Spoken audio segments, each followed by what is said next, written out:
సాయంత్రం 5:30. మంచు తెరలు దట్టంగా కమ్మేస్తున్నాయి. మల్లయ్య ఒక పాత ఎర్రటటి గొంగళ్ళని తల నుండి కాళ్ళదాకా చుట్టుకుని ఒక మట్టి కుంపటిలో నిప్పులు రాజేస్తున్నాడు. చలికి ఆయన పళ్ళు కటకటమంటున్నాయి. అబ్బబ్బా, ఈ ఏడాది చలి మామూలుగా లేదు. ఎముకల్లోకి దూరిపోతోంది. మంచు అలా కురుస్తుంటే బయట అడుగు పెట్టాలంటేనే వణుకు పుడుతోంది. బుజ్జి, నీకూడా చలివేస్తోందా అని అనగానే బుజ్జి కుక్క వణుకుతూ మల్లయ్య కాళ్ల దగ్గర ముడుచుకుని కూర్చుని చింది. సరిగ్గా అప్పుడే వీధిలో నుండి శివ వస్తున్నాడు. ఆయన వేసుకున్న రగ్గుకి మంచు బిందువులు అంటుకుని ఉన్నాయి. ఒరే మల్లయ్య, ఆ నిప్పు కాస్త నా వైపు కూడా జరపరా. దారిలో వస్తుంటే చలికి కాళ్ళు మొద్దుబారిపోయి నడక కూడా రావడం లేదు. అయినా ఏంట్రా ఈ చలి, మనుషుల్ని చంపేలా ఉంది. రారా శివ, ఈ నిప్పు వెచ్చదనమిస్తుంది కాని లోపల ఉన్న చలి చంపదు. ఈ చలి మనల్ని కొట్టక ముందే మనం చలిని కొట్టేలా ఏదైనా చేయాలి. నోరూరించే ఆలోచన నిప్పుల వెలుగులో శివ, మల్లయ్య ముఖాలు ఎర్రగా కనిపిస్తున్నాయి.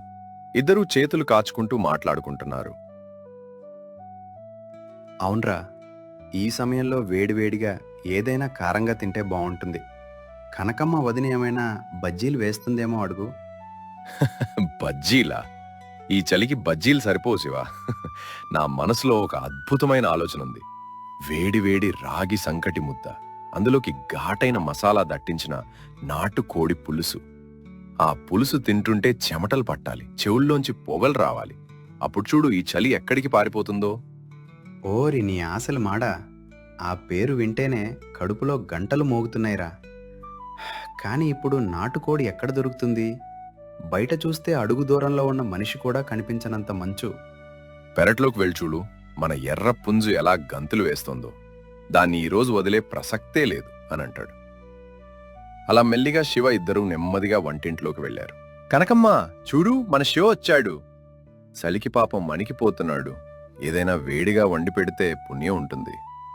పుణ్యం తర్వాత చూద్దాం గాని ఈ చలిలో నేనే వణికిపోతుంటే మళ్ళీ వంట.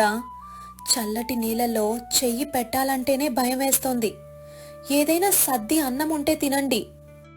వదినమ్మ, నీవు వండే నాటు కోడికూర రుచి గురించి మొన్ననే వీధిలో అందరూ చెప్పుకుంటుంటే విన్నాను.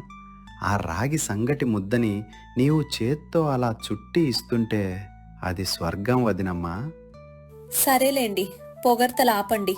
మీ ఇద్దరూ ఆ కోడిని సిద్ధం చేసేస్తే నేను వంట మొదలు పెడతాను. కానీ మసాలా మాత్రం మీరే నూరాలి. అలా అయితేనే నేను వంట చేస్తాను, లేకపోతే లేదు. అబ్బా, పెట్టావా మెలికు? ఏదో ఒక చిక్కు పెట్టకుండా వంట వండవు కదా. సర్లే, ఇద్దరం ఉన్నాం కదా, ఆ మసాలాలు నూరి పెడతానులే అని మళ్ళీ మెల్లిగా మల్లయ్య, శివ ఇద్దరూ టార్చ్ లైట్ పట్టుకుని పెరట్లోకి వెళ్లారు. బుజ్జి కూడా ఉత్సాహంగా తోక ఊపుతూ వెంటే వెళ్తోంది. ఎర్రపుంజు ఒక చెట్టు కొమ్మ మీద కూర్చుని నిద్రపోతోంది. శివ, నువ్వు అటువైపు వెళ్ళు, నేను ఇటుండి పట్టుకుంటాను. సరే, కానీ ఇవాళ మాత్రం ఖచ్చితంగా దాన్ని పట్టుకుని తీరాలి అని శివ మెల్లగా అడుగులు వేస్తూ దగ్గరకు వెళ్ళాడు. కుయ్యో మూర్రో, అది కోడి కాదురా, విమానంలాగా ఎగురుతోంది. నా కండువా మొత్తం బురదైపోయింది. మల్లయ్య గట్టిగా నవ్వుతాడు. బుజ్జి కుక్క కూడా భౌభౌమంటూ కోడి వెనక పరిగెత్తింది. చివరకు మల్లయ్య తెలివిగా ఒక గంపని కోడి మీద వేసి పట్టుకున్నాడు. దొరికిందిరా, ఇక దీని పని ఖతం అని గట్టిగా అరిచాడు. ఇంకా వెళ్ళి మసాలాలు దంచాలి అని ఘాటైన వాసన వంటిల్లు పక్కనున్న రోల్ దగ్గర శివ కూర్చున్నాడు. కనకమ్మ అల్లం, వెల్లుల్లి, ఎండుమిరపకాయలు, ధనియాలు తెచ్చి ఇచ్చింది. శివ, ఇవిగో, మసాలా మెత్తగా అవ్వాలి. ఆ ఘాటు బయటున్న మా ఆయనకి కూడా తెలియాలి. అప్పుడే కూరకి రుచి వస్తుంది. అలా శివ రోకలి పట్టుకుని దంచుతుంటే ఎండుమిర్చి ఘాటుకి అందరికీ తుమ్ములు మొదలయ్యాయి. హచ్ హచ్ మంటూ అందరూ తుమ్ముతుంటుంటే బుజ్జికుక్క అక్కడి నుండి పారిపోయింది. వదినమ్మా, మసాలా ఘాటుకే కళ్ళల్లో నీళ్ళొస్తున్నాయి. ఇక కూర తింటే పరిస్థితి ఏంటో అర్థం కావటం లేదు. ఆ కారమే కావాలరా. చలికాలంలో కారం తింటేనే రక్తం వేడెక్కుతుంది. బియ్యం కరిగి ఎసరు పెట్టాను. ఇది ఉడికేలోపు కూర వండేద్దాం. ఏమయ్యా, ఆ మట్టి కుండ తీసుకురా. నాటు కోడి కూర మట్టి కుండలో వండితేనే కమ్మగా ఉంటుంది. సంగటి కలపటం అందరికీ రాదు. ఇది ఒక విద్య. ఉండలు కట్టకుండా కలపాలి. అని ఆమె ఒక పెద్ద కర్రను తీసుకుని శక్తితో సంగటిని తిప్పుతోంది. ఆమె ముఖం మీద చెమట బిందువులు కనిపిస్తున్నాయి. మల్లయ్య, శివ ఆశ్చర్యంగా చూస్తున్నారు. కొద్దిసేపటికి రాగి పిండి, అన్నం కలిసి ముదురు గోధుమ రంగులోకి మారి స్టీమింగ్ పొగలు కక్కుతున్న వేడివేడి సంగటి సిద్ధమైంది. మరోవైపు మట్టికుండలో నాటుకోడి కూర ఉడుకుతోంది. కనకమ్మ నూరిన మసాలాను అందులో వేసింది. వెంటనే వంటిల్లు మొత్తం ఒక అద్భుతమైన వాసనతో నిండిపోయింది. వదినమ్మ, ఆ వాసన చూస్తుంటే ఆకలి తట్టుకోలేకపోతున్నాను. ఎప్పుడు వడ్డిస్తావో చెప్పు. కడుపులో ఎలకలు పరిగెడుతున్నాయి.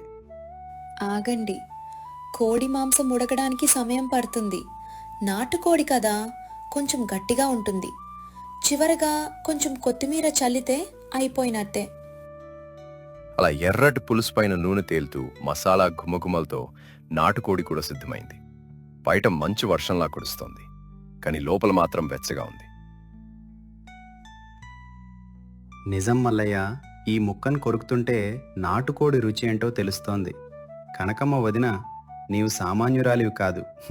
మా చలిని ఒక్క వంటతో తరిమి కొట్టావు. ధన్యవాదాలు వదినమ్మ. ఈ జన్మలో కూడా నీ వంటను మర్చిపోను. చాలు చాలు, నన్ను మునగ చెట్టెక్కించింది. అయ్యో వదినమ్మ, నేను నిజమే చెప్తున్నాను. మీ వంట అమోఘం, అద్భుతం. నిజంగా ఈ వంట తినగానే చనిపోయిన మా బామ్మ గుర్తుకొచ్చింది. అది కూడా చలికాలం అయితే చాలు నాటుకోడి రాగి సంగటి చేసే పెట్టేది. వర్షంతో తింటూ ఉంటాడు. అలా కనకమ్మ కూడా వాళ్ళతో కలిసి భోజనం చేస్తూ ఆ ఆనందాన్ని పంచుకుంది. బుజ్జి కుక్క కూడా కొన్ని ముక్కలు దొరికాయి. అది కూడా తోకూపుతూ తృప్తిగా తింటోంది. అలా భోజనం ముగిసింది. అరిటాకులు తీసి పక్కన పడేశారు. ముగ్గురు మళ్లీ నిప్పుకుంపటి దగ్గర కూర్చుని ముచ్చట్లు చెప్పుకుంటున్నారు. ఇప్పుడు చూడు, చలి అస్సలు తెలియడం లేదు. కడుపు నిండా బలం, మనసు నిండా తృప్తి. ఇక హాయిగా దుప్పటి ముసిగేసి పడుకోవచ్చు. చాలు, ఈ జన్మకి ఇది చాలు. అవును శివ, మన పల్లెటూరి సంప్రదాయ వంటల్లో ఉండే శక్తి, రుచి ఇంకెక్కడా దొరకదు. ఈ రాగి సంగటి, నాటుకోడి కూర మనల్ని మళ్లీ చిన్నపిల్లల్ని చేశాయి అని అంటాడు. అలా ముగ్గురు నవ్వుకుంటూ ఆ రాత్రిని ఒక మధుర జ్ఞాపకంగా మార్చుకున్నారు. బయట మంచు కురుస్తున్నా వారి మనసుల్లో మాత్రం వెచ్చని సంతోషం నిండుంది. ఇలా మీరు కూడా ఎప్పుడైనా చలికాలంలో నాటుకోడి, రాగి సంగటి తిన్నారా? ఒకవేళ మీకు కూడా ఆ అలవాటుంటే మాకు మీ అనుభవాన్ని కామెంట్ రూపంలో తెలియజేయండి.